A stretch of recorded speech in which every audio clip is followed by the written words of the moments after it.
Hi there everybody, today I'll be showing you how I easily do the ORTON effect in Photoshop. Some people think it's hard to edit in Photoshop, but this way is very simple. First, what we need to do is duplicate the background. So if we make a mistake, we still have our original image. And now a simple step, go up to the filters, go to blur, Gaussian blur, and here you have a window saying Gaussian blur and the radius pixels. These are usually set to the megapixels of your camera. Mine is around 31. We leave it on 31, click OK.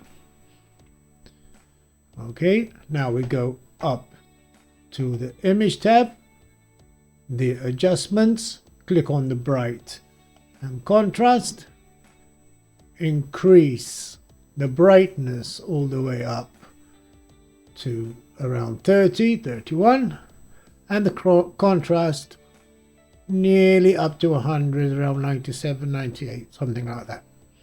Click OK. Now you're going to see, wow, this is really shitty image. All you have to do is go to the opacity on the right hand panel, slide it all the way down. You can see your image there.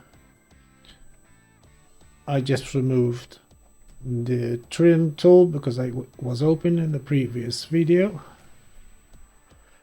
And now go back to the opacity on the right side and increase it slightly to around 13.